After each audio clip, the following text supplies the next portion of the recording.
Today we are checking out a partially stopped up bathroom sink. They say it starts to fill up when they brush their teeth. We're just gonna fill it, drain it, see what it does.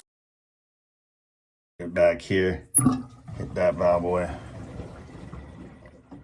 Yeah, it gets an initial rush and then it gets really slow.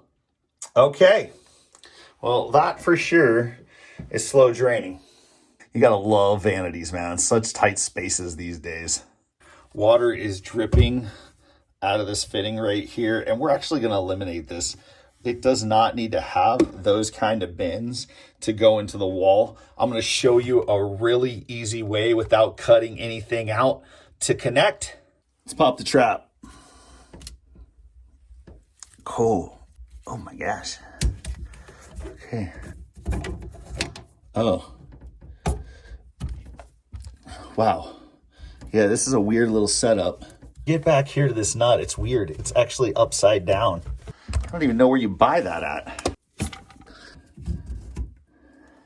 And so a lot of times I would use the same trap, but because this has this weird setup off the bottom, I'm gonna change it out.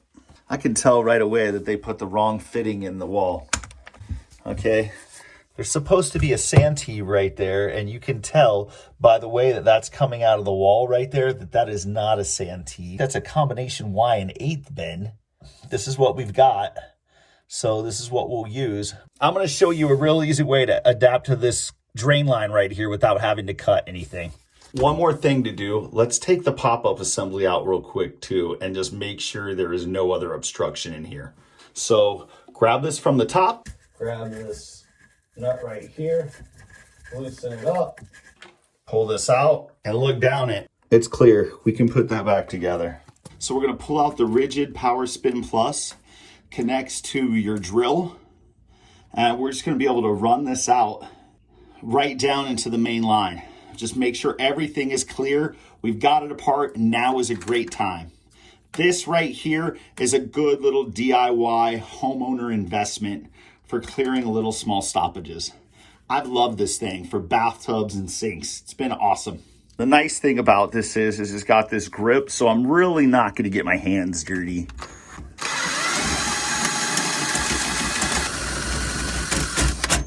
When you feel it start to bind up the way that it did, just let off the trigger and let it run for a little while. Just let it grind on that area, and a lot of times it'll break it up.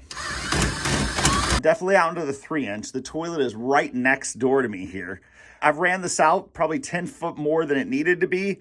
Just make sure everything is out of the line. You would run water if you could in this situation. So when you're done snaking, instead of reversing it, just pull it back.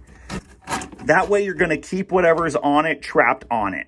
We've definitely had some hair clog going on there. This part of the job is definitely glove territory. If you actually have to be touching cable when you're running it, it's a great idea to have leather gloves. So 3 fittings right here are going to help us adapt to this without having to cut it off. This right here is just 1.5 inch pipe thread. We're going to connect with a female adapter. Got a 22-degree elbow that will give us just enough kick out right here to make our P-trap reach. And then we need a male adapter. And we're going to be using female fittings for this because we want it as close as we possibly can right here. Once we get this screwed on here, then we're able to glue this up into place and we'll add our trap and our extension piece and we're going to be good. You might have PVC in your house. So in our area, residential drain line is done in ABS. Slap a little bit of Megalock pipe dope. And I will just get this piece here tightened the whole way up. You have some OD medium black ABS cement. So make sure that your glue is still gluey, right? You want it to be liquid. Turns to gel, get rid of it. You want to hold it together for a few seconds. Just make sure it's good and stuck together. Good to go. When you put it in, quarter turn it. I hate these dumb stickers, man. Get that glued in place. Yourself a little wiggle room up or down here. Someone's just going to chop it right there. Blade's getting dull. So when going from 1.25 inches like this tailpiece to 1.5 inches, this ain't going to work.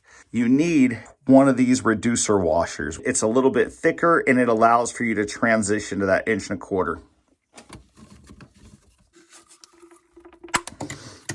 When you're using these, just always give it a twist. It helps make a good cut and prevents cracking. Get that knot on.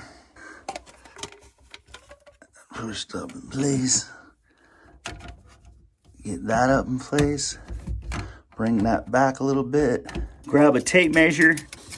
Just make it 5 1/4. Okay. Pop that back in place. Perfect. And just because I'm weak, I'm just gonna go just a little bit. I mean, not even 1/8, right? Maybe a normal man's hand tight. Turn on the water. And we're gonna start filling and draining. We've got this completely filled up right now. Water is going down the overflow. We're gonna give this a full-on test. We're gonna let this run for a little bit, make sure the overflow's not clogged. And I'm gonna fill and drain this several times. Oh yeah, that sounds great. It's not stopping like it used to, and it went the whole way down.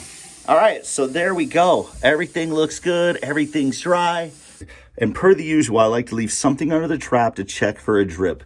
They already had this bowl here, so I just put some paper towel underneath it as well and just said, hey, just check it for a couple of days, make sure it's good, then you can put your stuff back.